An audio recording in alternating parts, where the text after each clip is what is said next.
So Unihertz vision for the Tank 3 is all about fast performance, extreme battery life, and a rugged design.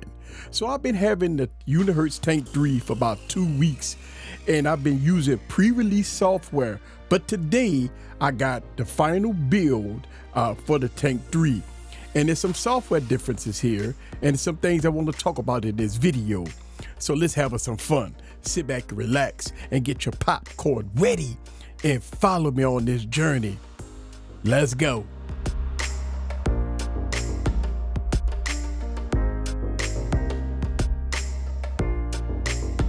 What's up, guys? This is Eric back with another video. So Unihertz vision is they no longer want to be on a back burner when it comes down to performance.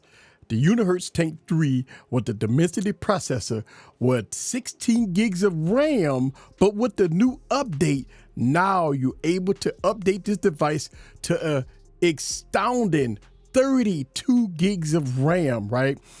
So look at this, right? When I showed you guys in the first video, it was able to go up to 10 gigs of memory with a memory extension.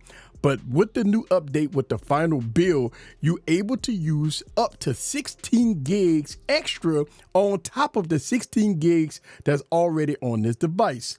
So we talking 32 gigs of RAM that's possible on the Tank 3, which is insane. So that's one thing, right?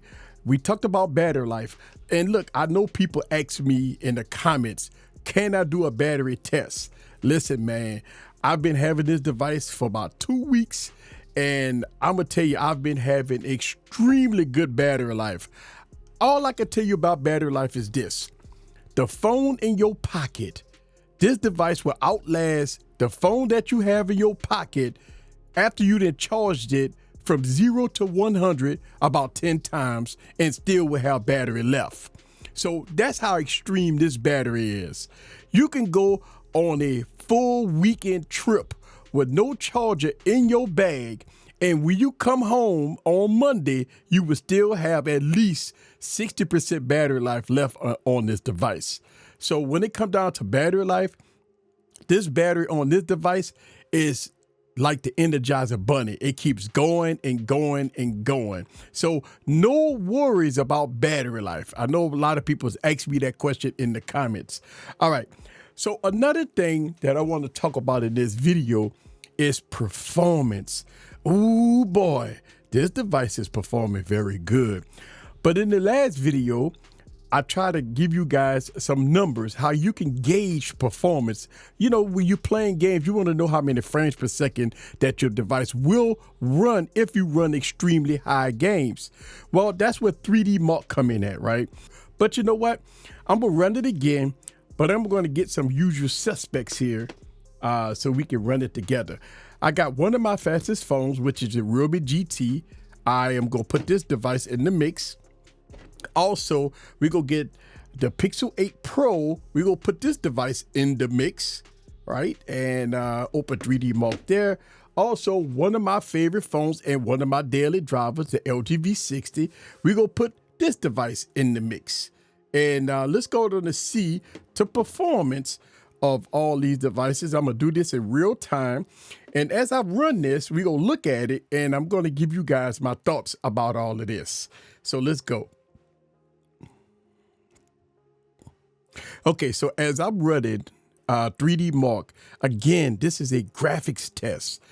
If this runs smooth, right, you get to see the frames per second on how the graphics will work on your device if you're running high-end games. And so let's talk about it. The LG V60 is about like 28 frames per second that is running right now. Look like we got the Pixel 8 Pro is about 48 to 50 frames per second. We got the Realme GT is about 35, 36 frames per second. And then we got the Tank 3 is about 42 frames per second. So think about this. We got 42 frames per second here. Look like we got about 40 frames per second here. The Pixel 8 Pro looking at about 50, a little above 50 frames per second here. And one of my favorites, right, my daily driver, is only running about 24, 25 frames per second. So the Unihertz tank is beating the LGV60, okay? And going from there. So let's check this out, right? Now, if this doesn't let you know about the performance of the Tank 3, nothing will. So actually the score, here we go, 6421 on the wildlife score here. My beloved device, the Realme GT, is 5875, which is absolutely marvelous, by the way. Now, we got the Tensor 3 is about 8653, right? Again, this is a $1,000 phone, by the way, okay? The Tensor 3 has been leaps and bounds over the Tensor 2, in my opinion. And I have my beloved LGV60 that's running 3865. Again, I love the LGV60. It's a speed demon for me. But look at the Unihertz tank compared to device with an 865 processor in it, right? With 8 gigs of RAM. So the Dimensity 8200 with 16 gigs of RAM is outperforming both of these devices, right? But it's not that far. Yes, it's about a couple of thousand off from the Pixel 8 Pro, but you got a huge price difference, obviously, right? So when it comes down to performance, Unihertz is all in on performance on the Tank 3. So one last thing I want to talk about with the update, and I want to talk about cameras, okay? So Unihertz have what's called Super Res in their camera app, and it is a fundamental difference between using the super resolution part of this video, part of this app, and the reason why is because it gives you the full functionality of the cameras. It gives you everything. I have a full camera review coming out for the Tank 3 compared to the Tank 2 and the Tank 1. So make sure you subscribe. All right, stay tuned. I have more coverage with the Tank 3. Man, that's what I'm talking about. It is a very smooth and fluid device. But I have a lot of videos coming out for this device. So stay tuned and subscribe. This is Eric the Tech Preacher. Leave your comments down below. Let me know what you think about the Tank 3 in all its glory. See you guys on the next video. Peace.